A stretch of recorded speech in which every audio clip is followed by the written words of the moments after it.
Ever notice how some children barely say a word at nursery while others talk non-stop? The difference isn't just personality, it's how we as practitioners support their communication every single day. Because here's the thing, communication and language sits at the heart of the EYFS.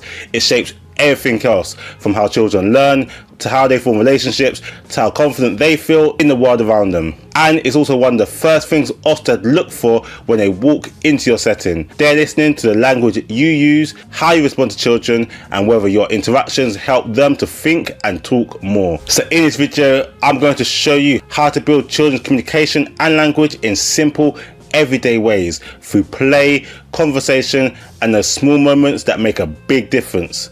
So whether you're a practitioner, childminder, or nursery manager, I'll share practical strategies you can use straight away to strengthen children's speech, vocabulary, and confidence, even for the quieter ones. But before we get into all of that, welcome to the channel.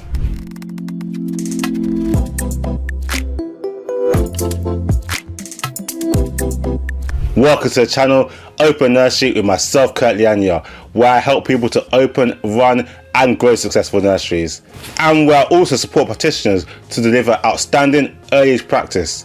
So if you're passionate about early learning and want to feel confident in your interactions and with Ofsted, make sure you subscribe for more videos like this. So let's start with the basics. Why is communication and language so important? In the EYFS, it's one of the 3 prime areas because it underpins absolutely everything else. When children can express their needs, share ideas, and understand others, every part of their development improves. Their confidence, their behaviour, their relationships, and even their maths and literacy skills later on. Research shows that children's vocabulary by the age of 5 is one of the strongest predictors of how well they'll do in school. So every conversation you have with them, every new word you introduce, is shaping their future learning. Ofsted also places a huge focus on this area. When they visit your setting, they're not just watching activities, they're listening. They want to hear how you extend children's language, how you encourage them to think out loud, and how confident children are to talk to you. So let's look at how we can create an environment where language flourishes naturally. A language-rich environment isn't just about posters or fancy displays. It's about what children hear and experience every day. Start by looking around your room. Are resources labelled? Are there photos or picture cues for routines? These little details help children connect words to meaning, especially younger ones or those with English as an additional language. Think about your spaces too. Do you have cozy corners where children can chat and share books quietly, or small group areas where they feel comfortable speaking without being overwhelmed? Sometimes a quieter space can make a big difference for children finding their voice. Then there's how you speak. Your tone, your body language, and your pace all matter. Children copy the adults around them, so model clear, expressive speech. Avoid baby talk or simplifying words too much. Instead, use real vocabulary and explain what it means. And finally, listen. A truly language-rich setting isn't just full of talking, it's full of listening. When children feel heard, they're more likely to speak. When you respond with interest, they learn that their voice matters. That's the foundation of great communication practice. Not just talking more, but talking better. And when it comes to building communication, your interactions are everything. It's not just what you say, it's how you say it and how you respond to what children are doing in the moment. One of the most powerful tools you can use is something called sustained shared thinking. That's when you and a child think through an idea or problem together. It's not about giving them the answer, it's about exploring the answers with them. So instead of saying, "No, that won't work," try, I wonder what would happen if we tried it this way. Or during play, if a child says, "It's a big tower," you can build on that by saying, "It's an enormous tower. I wonder how many blocks tall it is. Should we count them?" You see what's happening there? You've introduced new vocabulary and encouraged conversation, all in one simple moment.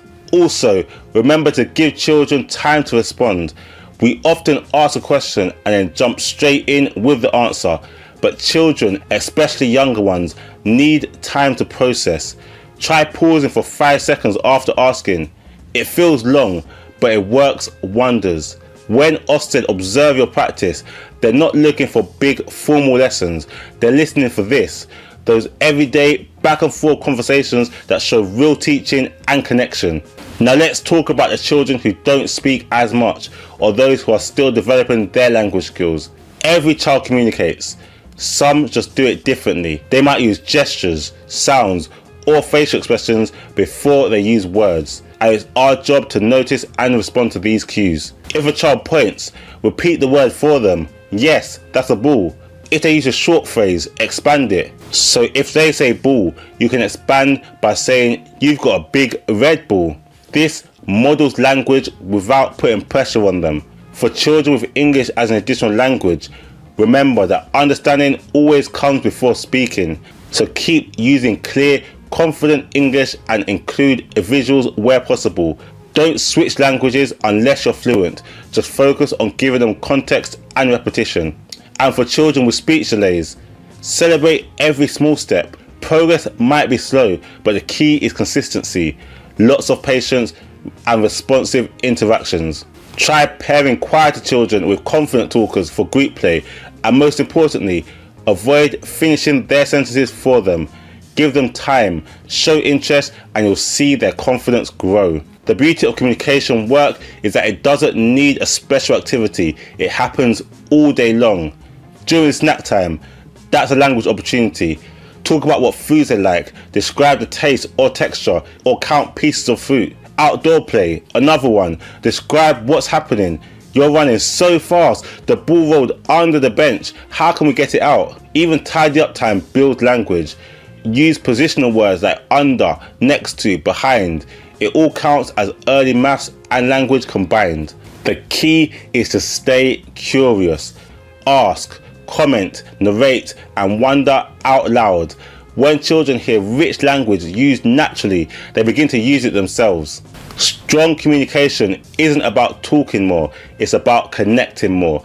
The best practitioners don't just talk at children, they talk with them. They slow down, tune in, and give children space to think, respond, and lead conversation. When Ofsted observe you, they're not expecting scripted questions or polished lessons.